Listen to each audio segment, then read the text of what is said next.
Amen? Binigay niya yung pinaka-most expensive gift na pwede natin tanggapin on Christmas. Amen? So the title of this message this morning is about God the Father,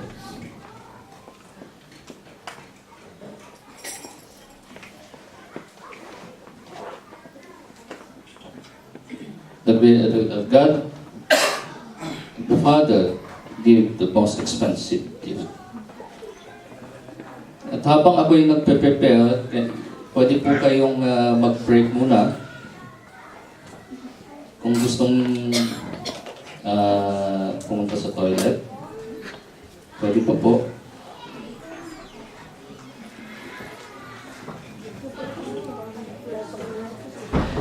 Hindi po, break muna. Gustong uminom ng tubig, you can go home. You can go home. Yeah. Pero babalik po kayo. Yeah, drop me off.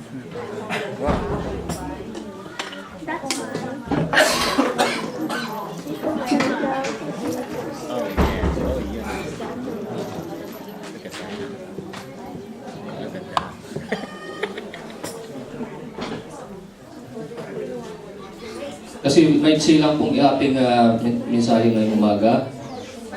Before siguro,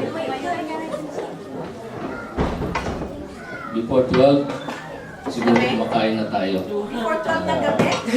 Yeah, maiksi lang po ito.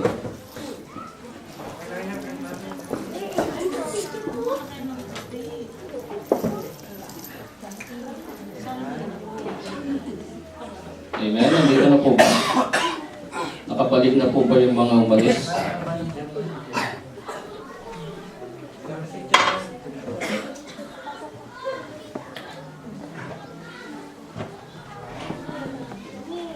Sige po. So again, the title of this sermon this morning is about Christmas, the Father's greatest gift.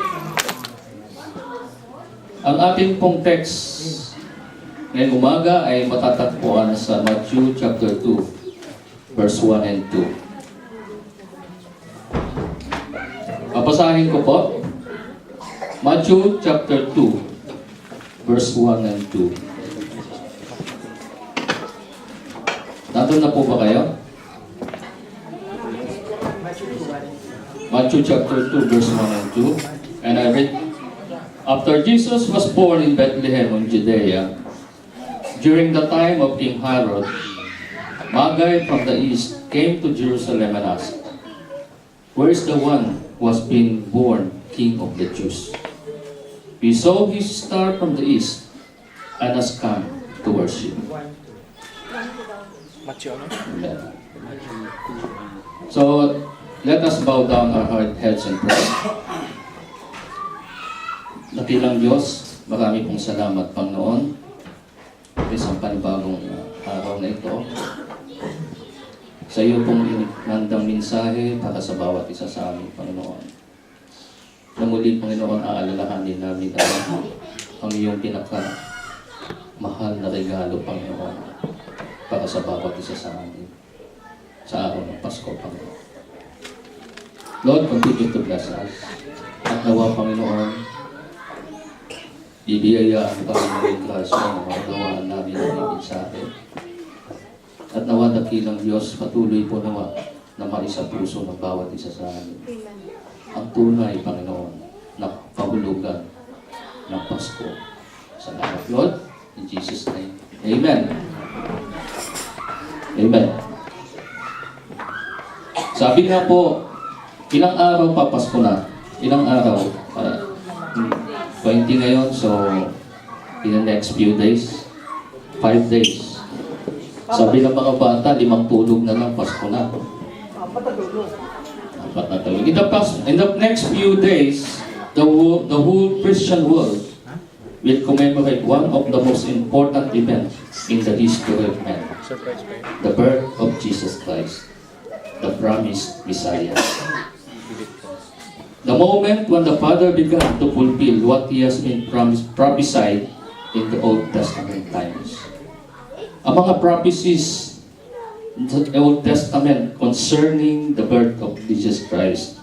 Ang isa po doon ay Isaiah chapter 7 verse 14. The virgin will be with a child and will give birth to a son and will call him Emmanuel.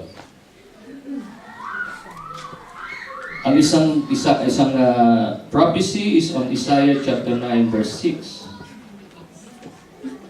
For to us a child is born, to us a son is given, and the government will be in his shoulders, and he will be called Wonderful Counselor, Mighty God, Everlasting Father, Prince of Peace. It is the day when God gave man his most expensive gift, his only Son Jesus. It is in John 3:16, for God so loved the world, that He gave His one and only Son, that whoever believes in Him shall not perish, but have eternal life. It is the day when God the Father decided to reconcile with man. It is the day we now all call Christmas. Ito po yung Pasko. When God the Father had decided to reconcile with man. Amen? Yun po yung kahulugan ng Pasko. It is about reconciliation between God and man. At yun pong binigay niyang gift is the most expensive gift to Him, because it is the life of His Son, so that He will have you and you will have Him. Amen. That is Christmas. Gaano po ba kahalaga sa atin ang Pasko? Ang Pasko ba, iniisip lang natin, it is about gift. Ang Pasko ba, iniisip lang natin na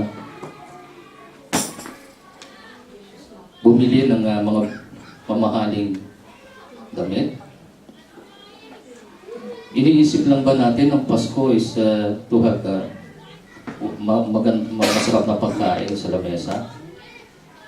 No, it is not. It is all about God. It is all about Jesus Christ. Isipin po natin, gaano po kahalaga ang Pasko doon sa mga magay sinasabi, binasa po natin. Sabi po doon sa ating binasa sa text natin is, Magi from the east came to Jerusalem and asked, "Where is the one who has been born King of the Jews? We saw his star in the east and have come to worship Him." Yung pong mga magay na yun, hindi po galing sa Jews, sa Israel. Galing po sila sa labas ng bansa, no? And most probably sa mga Bible scholars, sabi nila, they came from Iraq. You just imagine, mga kapatid, they came from Iraq. They traveled by their donkeys, by their camels, and came to Jerusalem with only one purpose: to look for the child Jesus and to worship Him. Imagine how many miles they have to travel, how many days they have to travel. Siguro inabot sila ng isang buwan bago nila marating yung Bethlehem. Pero bakit ganun kasidhil ang kanilang pagnanasa na makita yung pinanganak sa sabsaban? Makita yung sinasabi nilang King of the Jews na pinanganak. Bakit kaya ganun na lang katindi? Because they know, alam po nila kung sino yung ipinanganak. Tayo, napakalapit lang natin dito sa church. Ilang miles ang pinakamalayo? Siguro, pinakamalayo, mga 5 miles,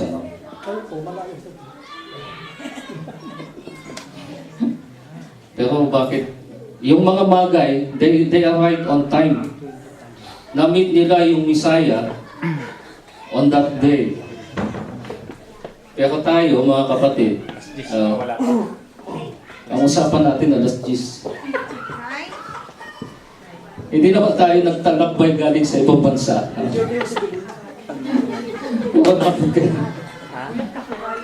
Napakalapit natin. Pero hindi natin na ma-meet yung ating target. Amen? Nakakotse pa daw, Pastor. Gano'n ba ka-importante sa atin ang worship, mga kapatid? Ang worship is the center of our life. Amen? It should be the center of our life because we are Christian. And we set time to meet with Jesus Christ. To meet with the Lord. Amen? Yung mga Magay, galing pa ng Iraq. Pero they are right on time to meet the Lord. Sabi nga nila, we have come to worship Him.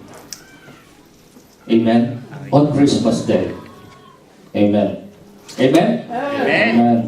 So how important is Christmas for us? Christmas is an important date with God. Amen?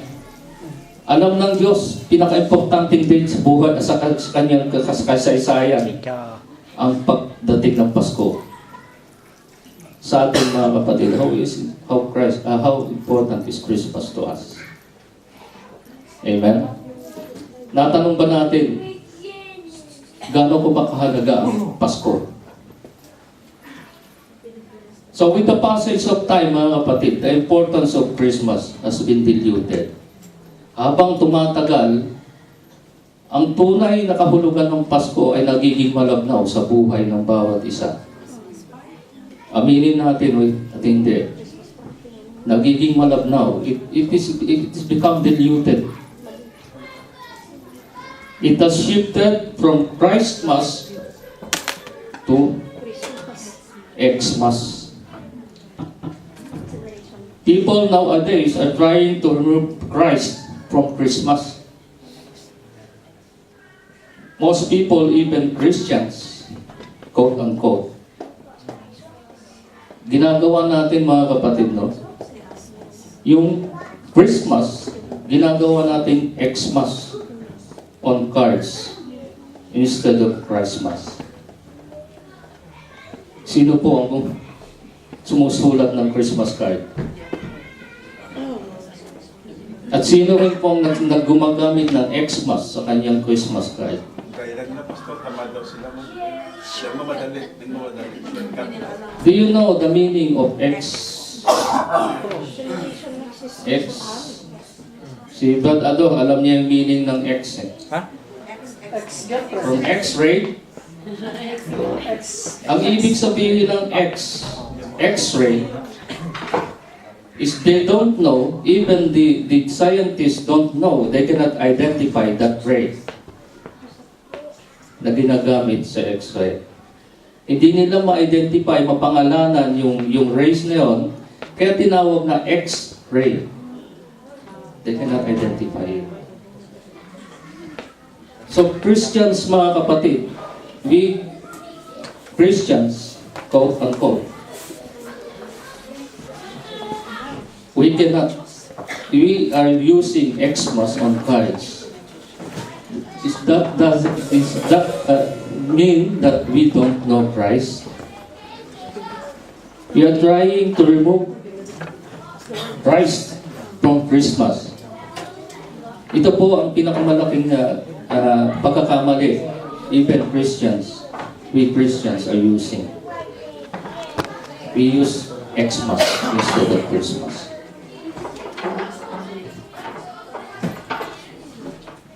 Sabi po, most of us has shifted our focus on the gifts rather than the giver of gifts. Amen? Sino po dito sa atin at pag darating ang Pasko ay hindi nag-expect ng gifts? Regalo.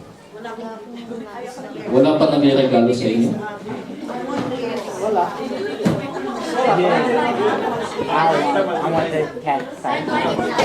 Na tayo po mga kapatid, aminin man natin at hindi, on Christmas, every Christmas, magmula po tayo ng ating pagkabata. Pag dumarating ang ganitong mga pagkakataon, you're expecting gifts. Amen? Ngunit naging ang sentro ng Christmas ay napunta sa mga regalo rather than the giver of gifts. Amen? Naging malabnaw ang pagkakaintindi natin o pagkakaunawa natin kung anong tunay na Pasko. Sa business industry, Christmas, sabi nga nila, is the most wonderful time of the year. Amen? Naririnig natin yun, kinakanta, no? It's the most wonderful time of the year. Sabi sa business world, it is wonderful because it is the time of the year that their sales pick up. Tama po ba? Pinakamabenta ang buwan ng December. Pinakamabenta. People are spending more on gifts than any other month of the year. Amen? It is the most important, wonderful time of the year. Sabi po ng mga negosyante. Pero, is it really the gift that matters? Giving gift is good. Wala pong masama. But meeting Christ on Christmas is the best. Amen?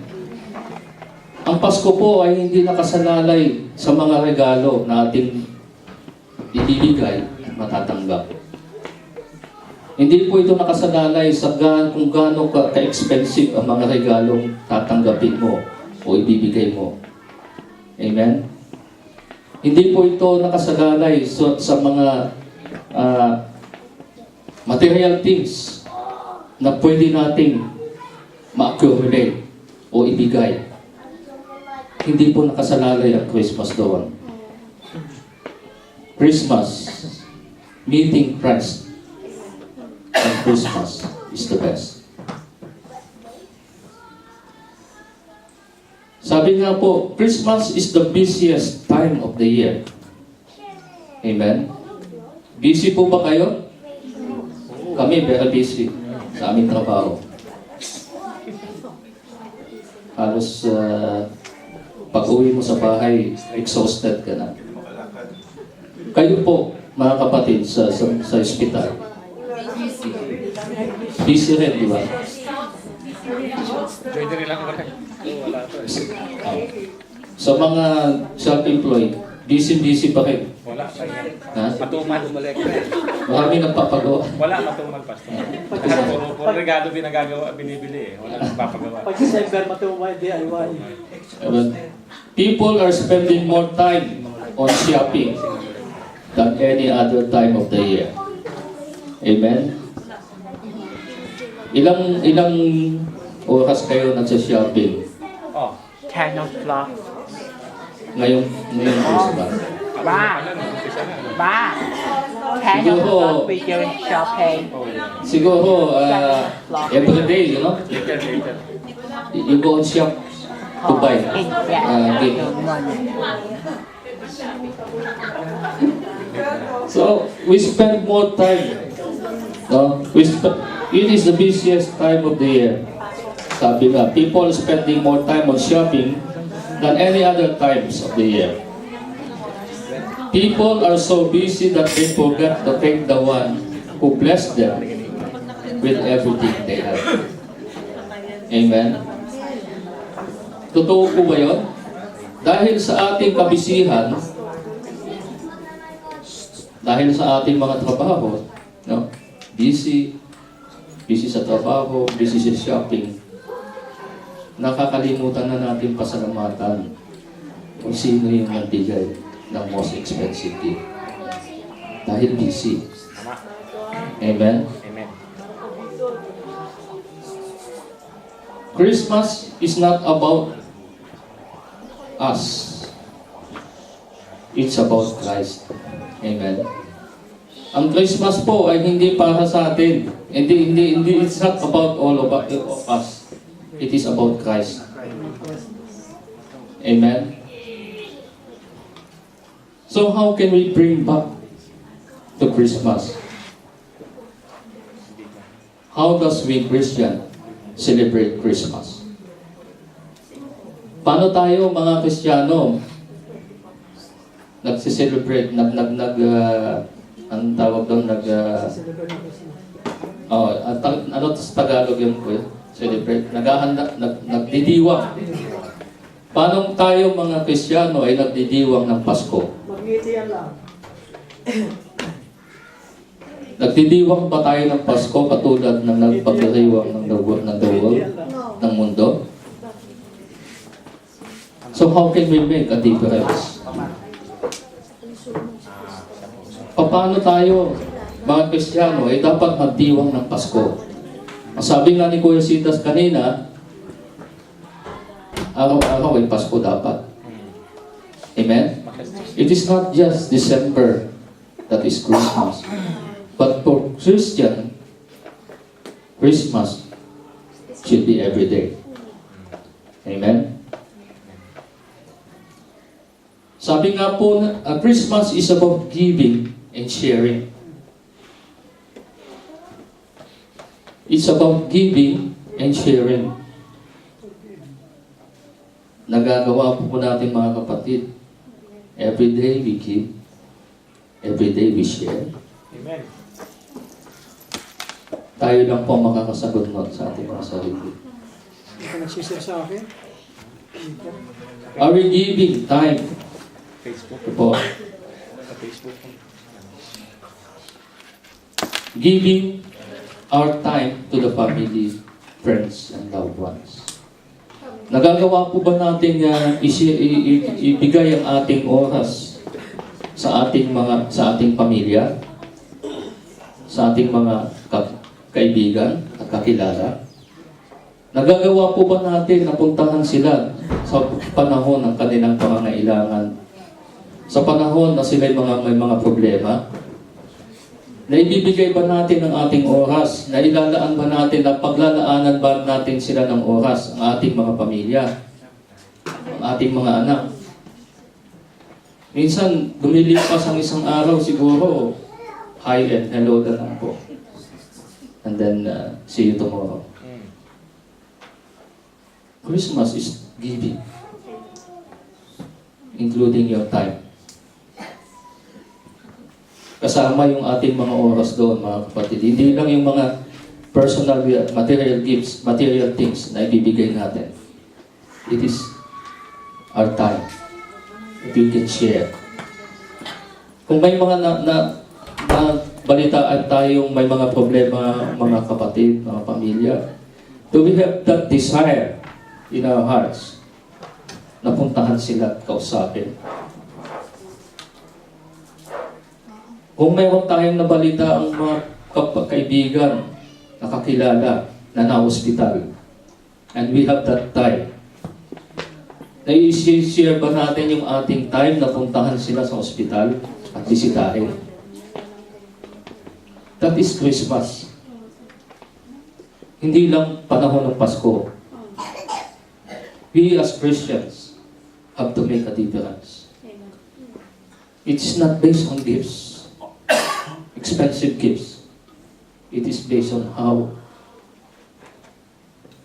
we share and we give our time sa ating mga pamilya, sa ating mga kilala and loved ones. Sabi nga, Christmas is sharing as well. Sharing our blessings to those who are less unfortunate. Naalala po ba natin ngayon mga kapatid sa panahon ng Pasko? Sa Pilipinas, maraming walang mga makain. baha. Sa Pilipinas, may mga batang walang maisuot. Sa Pilipinas, may mga pamilyang hindi makakapaghanda dahil walang pera. Naalala po ba natin ang mga less fortunate people na hindi po hindi po kayang gumastos para sa Pasko? Pumasok pa sa ating isipan, mga kapatid. Marami tayong resources na nandito, no? We have money. We can buy what we want. Pagkain, damit, mga expensive gifts, materials, things. Pero,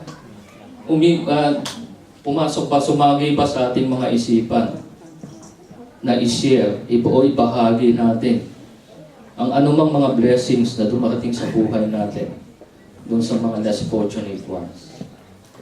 That is Christmas. Hindi lang ngayong Pasko. Yung mga luma nating damit, lumang mga gamit, marami pa pong makakapakinabang yan sa Pilipinas. That is Christmas. Share what you have. Share your blessings to others. Hindi po doon sa mga kapatid na pwede kang bigyan, i-bigyan pa.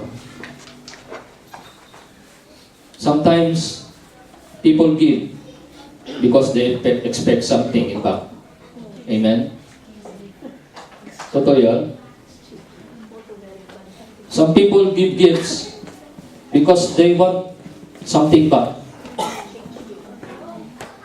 But, hindi po gano'n ang diwang ng Pasko. When God the Father has given gifts, give His Son to us, hindi niya po ini-expect na regaluhan natin siya pabalik. What He expects from us is to receive that gift. Amen? What He expects from us is to live the life for Jesus. Amen? Yun po ang tunay na kahulugan ng Pasko. And our greatest gift from the Father is our salvation. Amen? Ang kaligtasan po natin, ang pinakamahalagang regalo ng Ama sa bawat isa sa atin. And that salvation should be shared. Naisip niyo pa po ba yan? Na-share ang salvation doon po sa ating mga kakilala at kaibigan. That is Christmas. Giving gifts. Sharing the gift of salvation to us. To those who needed it. Sabi nga po, Christ wants those who have less in life to experience more of His love and blessing. Sabi po, Christmas is a season of hope. Amen? Christmas is a season of hope. May pag-asa. There is no such thing to God as hopeless. There is always hope sa bawat isa sa atin. Those who only depend on Christ. There is always hope. Sa mga tao na nagdaanas sa mga problema, nasa gitna ng mabigat na pagsubok sa buhay, there is always hope when you cling on to Jesus. It is not only Christmas. It is every day. Sabi po sa Isaiah 9 verse 2, the people walking in darkness has seen great light. On those living in the land of the shadow of death, a light has dawned. Christ came to give us life. Can we not live our lives for Him?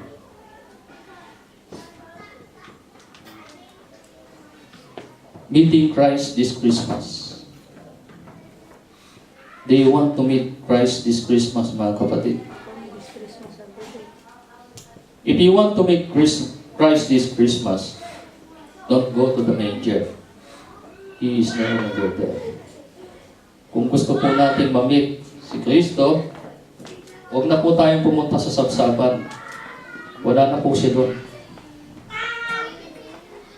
He has grown up to be a man, died for your sins, and has gone back to the Father to be your mediator. If you want to meet Christ this Christmas, go to the cross. The meeting place between sinful humanity and the Holy God. He is waiting for you and is ready to give you your gifts that has been prepared for you. The gift of the Father that was wrapped in Christ's body and sealed with Christ's blood. So if anyone wants to meet Christ this Christmas, go to the cross. Amen. So that is the short message this morning, mga kapatid, and I do believe that we have reflected na naalala po natin ang tunay na kahulugan ng Pasko. It's not on the gift, but the giver of gift. It's about Christ. It's not about us. Amen. Amen. Let's stop and pray.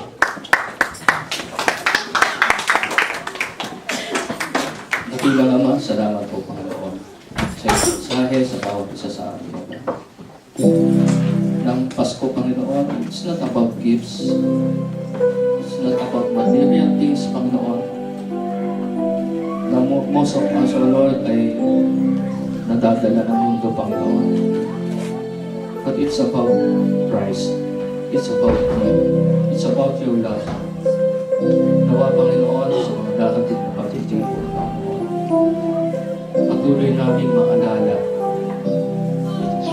ang tunay na kahulugan ng Pasko sa bawat isa sa amin. Salamat, Lord. Continue to bless us with your presence, O God. Nanawa, mga patuloy mo kong pagpapalain ang aming mga gagawin, Panginoon. Ang aming pagtitipon. Nagtitipon kami, Panginoon, dahil Ikaw ang Diyos na nagbigay sa amin ng most expensive gift, the gift of salvation. Salamat, Lord. In Jesus' name we pray. Amen.